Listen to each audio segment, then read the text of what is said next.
جولائی کا ہو گیا، وہ میگزین میں آ گیا، اور جس روز شرط پورا ہوا یعنی 20 اگست کو شرط یہ تھا کہ لنڈن کے میگزین وغیرہ میں قادیانی لوگ پرنٹ کریں گے.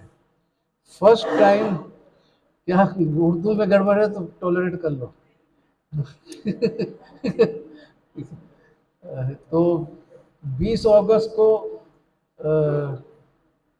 شرط پورا ہوا، اور ناروے میں جمعہ کا خطبہ دیا. اس کا کسی کو بھی ایک لفظ سمجھ میں نہیں آیا، صرف 10 منٹ کا دیا، اور اس کو ممبر سے اٹھا کے ایمرجنسی میں ہاسپٹل میں لے گئے. تو اللہ کا شکر ہے کہ لعنت 1 سال میں آنا تھا، لیکن گھنٹوں کے اندر آ گیا. صبح شرط پورا کیا اور دوپہر کو ہی لعنت آ گیا اسی دن. تاریخ بھی وہی ہے، تاریخ بھی دوسرا ہوتا تو لوگ بیماری کا سوچتے. اور اس کے بعد 10 سپٹمبر کو وہ اعتراف بھی کیا کہ بیمار تھا. اچھا، بیماری کا ایسے ہی بولو تو وہ لوگ سمجھتے ہیں کہ بیماری تو ہوتے رہتا ہے، سب کچھ ہوتے رہتا ہے، لیکن یہ عام بیماری نہیں تھا، خاص بیماری تھا کہ خطبہ جمعہ کا دیتے ہوئے اور اچانک زبان جو ہے کام کرنا چھوڑ دیا. پہلا 10 منٹ دیا، کسی کو ایک لفظ بھی سمجھ میں نہیں آیا، اس کو ممبر سے اٹھا کے اور ٹریٹمنٹ کے لیے لے گئے. اچھا، یہ قادیانی لوگ بھی اس کو کافی اہمیت دیے.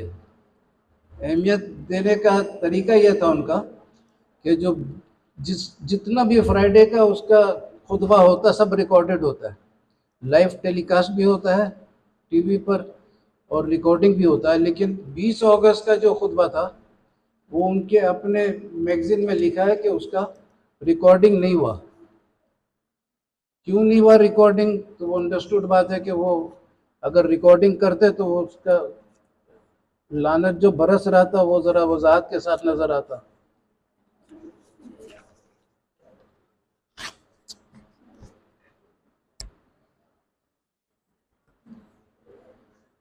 یہ ایک پیمفلیٹ نکالے تھے پہلے، اس میں الفضل کا فوٹو بھی ہے، اور 13 سپٹمبر کا خبر ہے، 13 سپٹمبر 1999. اس میں ہے کہ 20 اگست کا خطبہ مرزا طاہر کا انڈرسٹوڈ ہے. ناروے میں ارشاد فرمایا جو ایم ٹی اے میں نے مسلم ٹی وی احمدیہ MTA، یہ نشر نہیں ہوا. تو اب سوال یہ ہے کہ نشر کیوں نہیں ہوا؟ نشر اس لیے نہیں ہوا کہ آلریڈی مباہلہ ہو چکا تھا. اچھا، مباہلے میں لکھا ہوا تھا کہ سزا ایسا ہی آئے گا، ایسا سزا آئے گا کہ اس میں بندے کا شرارت نظر نہیں آئے. جیسا ضیاء الحق کا پلین ایکسیڈنٹ ہو گیا تھا، اس میں انکوائری کمیٹی بیٹھا، سب کچھ بیٹھا کہ کون کیا، کیسے ہوا، انکوائری ہوا. تو وہ سزا انسانی ہاتھ کا ہے. خود پیمفلیٹ میں لکھا ہے کہ سزا ایسا ہو جس میں صرف اللہ کا ہاتھ نظر آئے، بندے کا شرارت نظر نہیں آئے. لیکن ضیاء الحق کے مباہلہ کو ریزلٹ بول رہا ہے، حالانکہ مباہلہ اس وقت ہوتا ہے جب دونوں فریق ایکسیپٹ کرے. ایک طرف سے خالی مباہلہ آفر کرنے سے نہیں ہوتا مباہلہ. تو ایکسیپٹڈ مباہلہ جو ہے وہ اللہ کے فضل سے صرف میرا والا ہے. تو یہ ایکسیپٹ نہیں ہوا تھا ضیاء الحق کے، اس لیے وہ مباہلہ نہیں تھا. جیسا قرآن شریف میں سورہ آل عمران کے 61 نمبر آیت میں مباہلہ آفر کیا رسول پاک صلی اللہ علیہ وسلم. لیکن چونکہ کرسچن بھاگ گئے تھے مباہلے سے تو اس لیے مباہلہ ہوا نہیں، اور رسول کریم صلی اللہ علیہ وسلم نے کبھی اس پہ وکٹری کا کلیم نہیں کیا. خوشی کا موقع تو تھا، خوشی منایا ہو گیا کہ وہ لوگ بھاگ گئے، یہ بھی ایک وکٹری ہوتا ہے، لیکن مباہلہ کا وکٹری نہیں ہے. وہ ویسے ڈر گئے اور بھاگ گئے، لیکن مباہلہ کا وکٹری یہ ہوتا ہے جب اللہ کا ہاتھ نظر آ جائے، بندے کا شرارت بھی نہیں ہو اور اللہ کا ہاتھ نظر آ جائے. جیسا مرزا طاہر کی زبان پر جو فالج نما اٹیک ہوا تھا، کیا تھا اللہ کو معلوم، لیکن اس کا کوئی FIR نہیں کٹا، وہ کہیں شکایت نہیں کیا، کیونکہ اس کو بھی پتہ تھا کہ یہ اللہ کی طرف سے. اچھا، اور اللہ کی طرف سے اس کا زیادہ دینی لوگ پریشان اس لیے تھے کہ یہ وہ 20 اگست کا خطبہ ہے جس کا ریکارڈنگ نہیں ہوا. ریکارڈنگ کیوں نہیں ہوا؟ ہر ہفتہ جب ہوتا ہے تو ریکارڈنگ ہونا تھا. تو یہ نہیں کر کے اور اپنے میگزین میں لکھ بھی دیا کہ ناروے میں دیا حضور نے، وہ ریکارڈنگ نہیں ہوا. تو یہ بھی ایک ان کا تسلیم کرنے کا ہے کہ ریکارڈنگ نہیں کیا. اور وہ جو 10 سپٹمبر کو یہ ختم نبوت پورا پیج دیا تھا اس کے بیماری میں. اچھا ایک عام بیماری ہوتا ہے تو جس روز بیمار ہوتا ہے اس کے نیکسٹ ڈے پیپر میں آ جاتا ہے نا بھائی کل سے یہ طبیعت خراب ہے, 2-1 روز اگر ڈیلے ہو گیا خبر آنے میں تو چلو 2 روز بعد آئے گا. یہ وہ بیماری ہے جو 20 اگست کو ہوا اور 21 دن بعد مرزا طاہر نے اناؤنس کیا. اچھا اچھا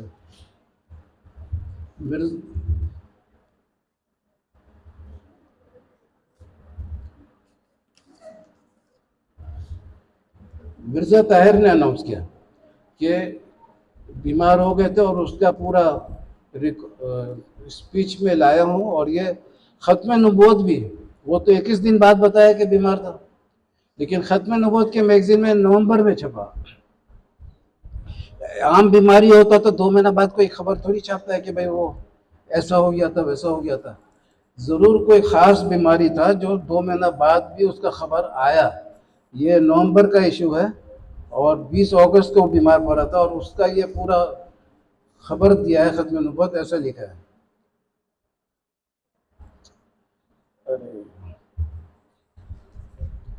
اس میں لکھ رہا ہے لنڈن اگست 99 کے وسط میں قادیانی سربراہ مرزا طاہر احمد اپنی اردو کلاس کو ساتھ لے کر ناروے گیا تھا.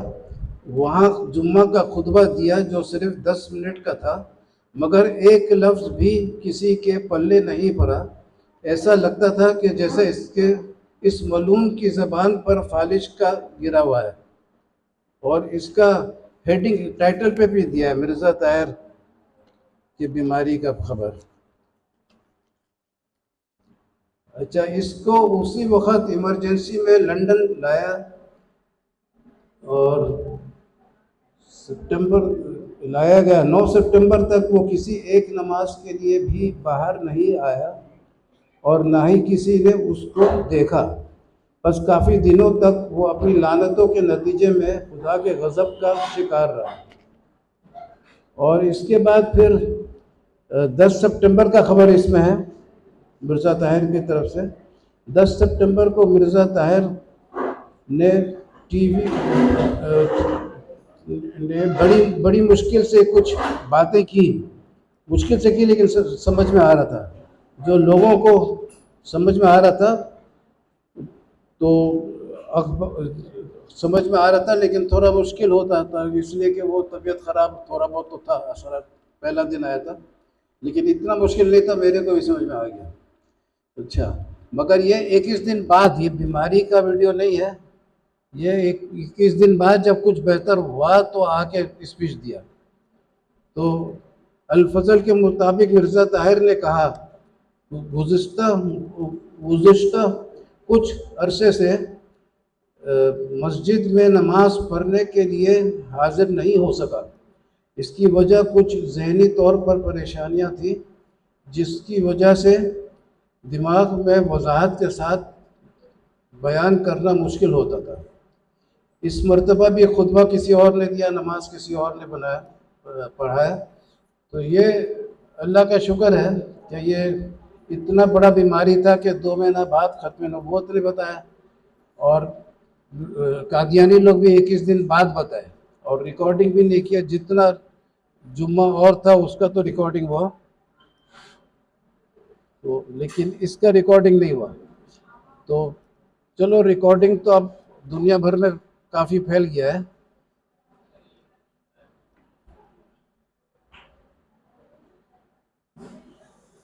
تو کوئی بات نہیں, زور سے بول دیں گے. کیا ہوا؟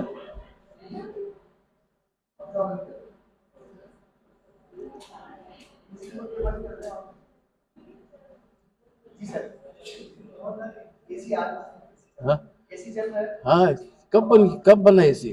خراب ہو گیا تھا نا. اچھا اچھا. تو یہ مبائلہ کا رزلٹ بھی تھا اور 20 اگست کے بعد ابھی 25 سال بھی ہو گیا. اور ایک مزیدار کوئنسیڈنس ہوا تھا آپ ہی کے ادھر ڈاکٹر عارف ساکی صاحب کے دفتر میں کہ کنفیوژن تھا ان کو کہ وہ جو 10 سپٹمبر کا اسپیچ ہے وہ بیماری اسی کو بولتے ہیں. وہ بیماری نہیں تھا، بیماری کے 21 دن کے بعد کا اسپیچ تھا، کیونکہ بیماری کا جو اسپیچ تھا وہ تو ریکارڈنگ ہوئی نہیں.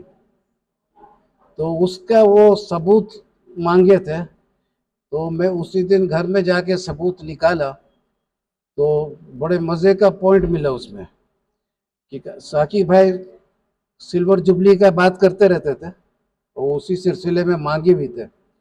لیکن یہ جو 10 سپٹمبر کے بیماری کا خبر ہے الفضل کے شمارے میں 13 سپٹمبر 1999 کو چھپا. 13 سپٹمبر 1999. اور جس دن ساکی بھائی بول رہے تھے کہ وہ ثبوت لے آئی ہے، تو اس دن بھی تاریخ تھا 13 سپٹمبر 2024. تو وہ سلور جبلی بنانے مانگ رہے تھے، اسی دن سلور جبلی بھی تھا اس کا. تو میں نے رات کو ہی ان کو فون کیا کہ ماشاءاللہ یہ بھی بہت مزیدار حسن اتفاق تھا، تو وہ بھی خوش ہوئے. تو بہرحال آج وہ پتہ نہیں کہاں سلور جبلی بنا رہے، دروازہ بند ہے، تالا لگا ہوا. تو اس کے ساتھ آپ کو قادیانیت پہ اور بھی بہت سارے مضامین ہیں، ایک دو آپ کو ابھی سنا دیتے ہیں. ایک ہے قادیانی کا جو مرزا طاہر غلام تھا قادیانی، اس نے بارنبس کے انجیل کے بارے میں بہت تعریف کر لکھا تھا کہ بارنبس کا انجیل جو ہے یہ اسی زمانے کا ہے جس زمانے میں اور سب انجیل لکھی گئی تھی، اور یہ برٹش میوزیم میں بھی ہے، اور ہمارا حق ہے کہ ہم اس کو استعمال کریں دلائل کے لیے. تو یہ سب چیز اس میں لکھا تھا. تو میں نے پہلا کتاب بارنبس کا انجیل اردو کا جو میں نے پڑھا، اس کے پہلے کوئی کتاب پڑھے والے نہیں تھا، تو اس میں بہت مزے کا بات ملا کہ بارنبس کے انجیل میں مرزا عیسیٰ علیہ السلام فرماتے ہیں، اور یہ بولتا ہے کہ یہ بہت پرانا کتاب ہے اسی زمانے کا جو اور انجیل لکھی گئی تھی. تو بارنبس کے انجیل میں بڑا کلیئر لکھا ہے کہ عیسیٰ علیہ السلام فرما رہے ہیں کہ رسول پاک صلی اللہ علیہ وسلم آخری نبی ہیں اور ان کے بعد کوئی نبی نہیں ہوگا رسول. اور پھر بول رہے ہیں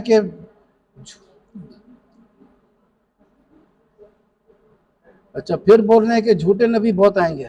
اسی بارنبس کے انجیل میں جھوٹے نبی بہت آئیں گے لیکن سچا نبی کوئی بھی نہیں آئے گا. تو اس میں لکھا ہے بارنبس کے انجیل میں، مرزا صاحب کے فرماتے ہیں مسیح ہندوستان میں کہ ان سب امور کے بعد ایک بات محفوظ رکھنے کے لائق ہے کہ برنباس کے انجیل میں غالباً لندن کے کتب خانہ میں بھی موجود ہوگی، لکھا ہے کہ مسیح مصلوب نہیں ہوا اور نہ صلیب پر جان دی. اب ہم اس جگہ اس نتیجہ نخست کر سکتے ہیں کہ گویا کتاب میں لکھا ہے داخل نہیں کی گئی اور بغیر کسی فیصلے کے اس کو رد کر دیا. بارنباس کے انجیل کو بغیر کسی فیصلہ کے اس کو رد کر دیا، مگر اس میں کیا شک ہے کہ یہ ایک پرانی کتاب ہے اور اسی زمانے کی ہے جس وقت دوسری انجیلیں لکھی گئی تھی. کہ ہمیں اختیار نہیں ہے کہ اس پرانی اور کتاب کو ایک قدیم تاریخی کتاب سمجھ کر اس سے فائدہ اٹھائیں. پھر اس میں عیسیٰ علیہ السلام بول رہے ہیں کہ وہ بس یسوع یعنی عیسیٰ علیہ السلام نے کہا تمہاری باتوں سے میری تسلی نہیں ہوتی ہے، اپنے حواریوں سے کہا، کیونکہ جہاں تم کو لوگوں کی امید ہے، جہاں تم کو نور کی امید ہے وہاں امید ہے تاریکی آئے گی. کیونکہ میری تسلی اس رسول کے آنے میں ہے جو میرے بارے میں ہر فاسد خیال مٹائے گا اور اس کا دین پھیل کر تمام دنیا میں جاری ہو جائے گا، کیونکہ وہ خدا تمہارے باپ ابراہیم سے کیا تھا، اور تمہیں بات یہ کہ جب وہ اس کا دن کی حد نہ ہوگی بلکہ خدا کی طرف سے ناشکستہ رہے گا۔ اس کے جواب میں حواریوں نے کہا کہ خدا کے رسول کے آنے کے بعد اور نبی آئیں گے؟ حواریوں نے پوچھا۔ تو اس کے بعد تو یوسف نے جواب دیا، اس کے بعد خدا کے بھیجے ہوئے سچے نبی نہیں آئیں گے، مگر جھوٹے نبیوں کی بڑی تعداد آئے گی، جس کا مجھے رنج ہے، کیونکہ ابلیس وغیرہ۔ تو یہ اسی کتاب میں لکھا ہے کہ آخری نبی آ گئے اور سچا نبی اور نہیں آئے گا، جھوٹے لوگ آئیں گے۔ تو جب مرزا اس کو قدیم کتاب مانگ رہا ہے، برٹش میوزیم میں رہنے کا بات کر رہا ہے، تو پھر اس کتاب سے بھی وہ غلط ثابت ہو گیا۔ اور اللہ تعالیٰ قرآن میں فرما رہے ہیں، جب فرعون ڈوب رہا تھا تو وہ ایمان لایا تو اس کو بولے کہ تمہارے جسم کو محفوظ رکھیں گے آنے والے نسلوں کے لیے نشانی بنا کر۔ تو آنے والے نسلوں کے لیے نشانی تو بن گیا، لیکن اس آیت کے اینڈ میں لکھا ہے کہ ہمارے نشانیوں سے بہت سے لوگ غفلت میں ہوتے ہیں۔ تو 1898 میں اس کا جسم ڈسکور ہو گیا مصر کے میوزیم میں، اور مرزا غلام جو ہے یہ 1908 میں فوت ہوا، یعنی کہ ڈسکوری کے 10 سال بعد فوت ہوا۔ تو جب 10 سال بعد فوت ہوا تو اس کا کلیئر مطلب ہے، اور وہ ایک لفظ بھی ذکر نہیں کیا اس کے لاش کے بارے میں۔ اگر وہ سچا نبی ہوتا، کچھ ہوتا، تو ضرور ذکر کرتا کہ وہ اپنا نشانی بتاتا کہ دیکھو میرے ساتھ یہ بھی آیا ہے، لیکن وہ بالکل خاموشی اختیار کیا پورا 10 سال اور دنیا سے چلے گیا۔ تو اس سے ثابت ہوا کہ وہ بھی قرآن کے روشنی میں غافل انسان ہے، کیونکہ وہ غفلت میں تھا، غافل انسان تھا۔ تو اس کے بعد آپ کو ایک سوال پوچھا تھا، اس کلاس میں آپ لوگ نہیں تھے، کہ قرآن شریف سے جب رسول پاک صلی اللہ علیہ وسلم کا ربیع الاول چل رہا ہے، ان کا ایک بہت بڑا شان کا ذکر ہے جس سے لوگ غفلت میں ہیں۔ قرآن شریف میں کہیں لکھا ہے کہ معراج کا واقعہ؟ کہاں؟ اس میں کیا لکھا ہے؟ ہاں سوری،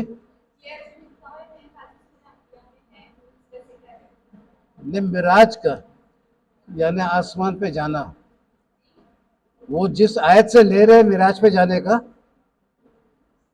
لیکن بھائی یہ بڑا انٹرسٹنگ پوائنٹ ہے، یہ خاص اپنا ہے اللہ کے فضل سے۔ آپ بیٹھ کے سنو، کھڑے ہو گئے تو گر جاؤ گے۔ تو یہ رسول پاک صلی اللہ علیہ وسلم کا معراج کا واقعہ بڑا شاندار ذکر ہے قرآن میں، لیکن کہیں نہیں اس کو سمجھا جا رہا۔ وہ ذکر ایسا ہے کہ سورہ بنی اسرائیل کا پہلا آیت ہے، سبحان الذی اسری بعبدہ لیلا من المسجد الحرام الی المسجد الاقصی الذی بارکنا حولہ۔ تو یہاں پر یہ جو اقصی مسجد ہے، اس سے مراد ہے فلسطین کا اقصی مسجد۔ فلسطین میں قبلہ اول تو ضرور ہے، اس میں کوئی شک نہیں ہے۔ یہودی کا قبلہ ہمارے ہزاروں سال پہلے سے تھا اور آج تک ہے۔ ہمارا قبلہ قلیل عرصے کے لیے تھا، پھر خانہ کعبہ بن گیا۔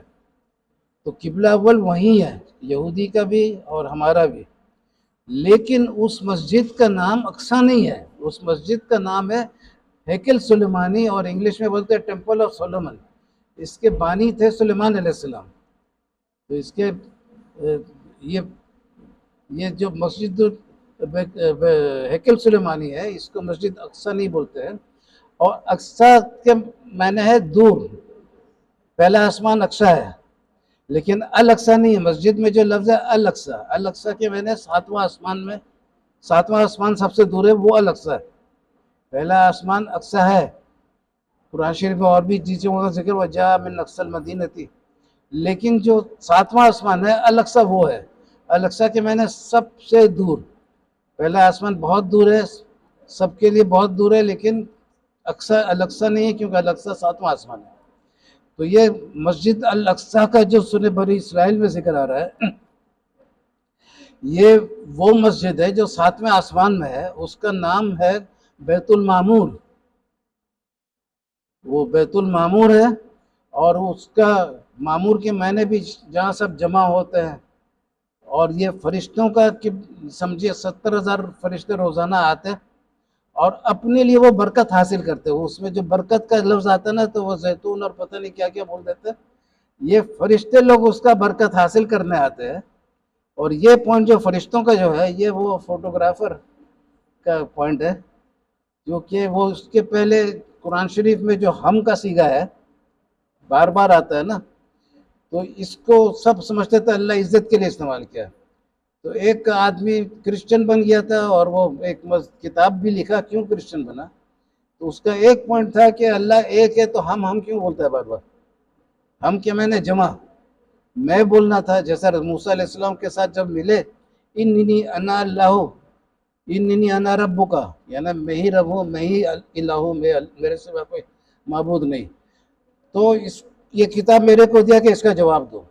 وہ کرسچن ایسوسیشن کا چیئرمین تھا ڈاکٹر صادق بھٹی.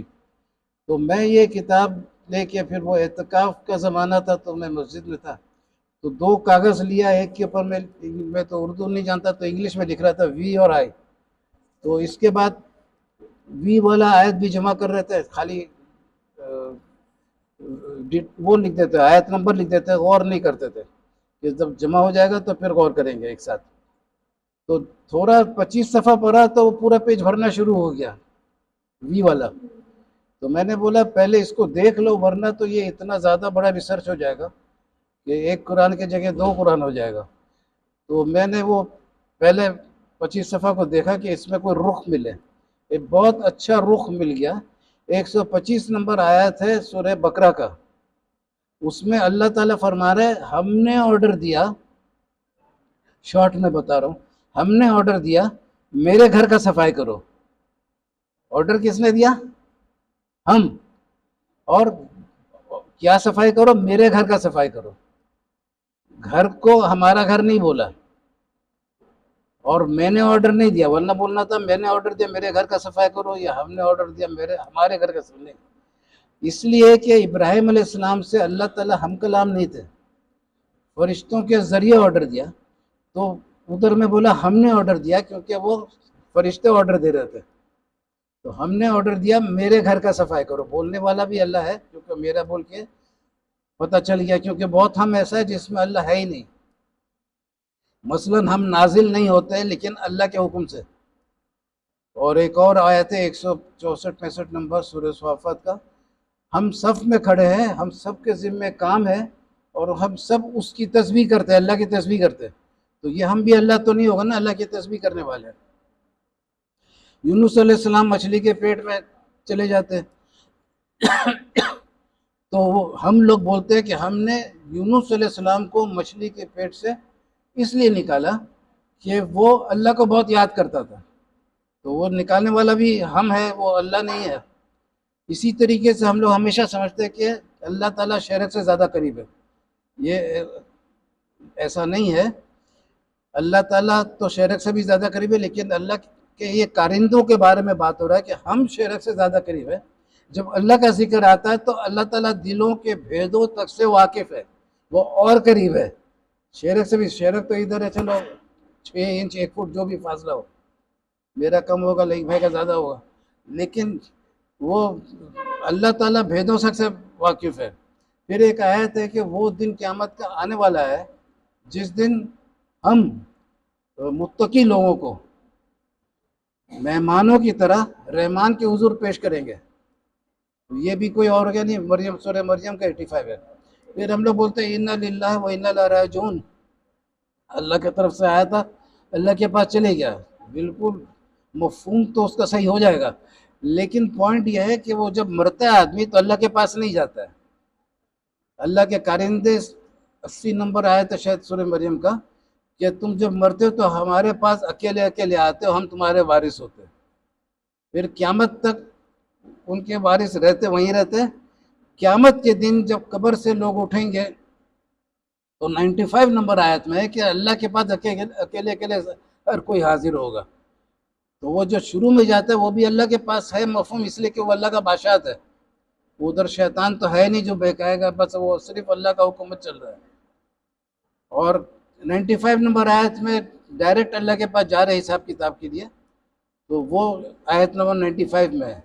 تو اس طریقے سے یہ جو ہم کا صیغہ تھا نا، تو اس میں وہ عابد بھائی کو پتہ چلا کہ یہ ہم جو ہے یہ ملائکے کے بارے میں ذکر ہو رہا ہے، وہ لوگ برکت حاصل کرنے جاتے ہیں یہاں. تو یہ بہت اچھا خوبصورت پوائنٹ تھا. تو میرے خیال سے ٹائم ختم ہو رہا ہے نا، ہو گیا تو ذرا سا یوں تو ہلا دیا کرو.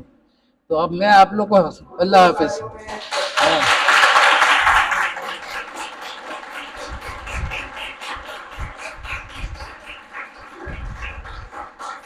یہ آپ کی اجازت ملا تو تعلیم ہو جائے اتنا. بچے بڑی محبت کرتے ہیں.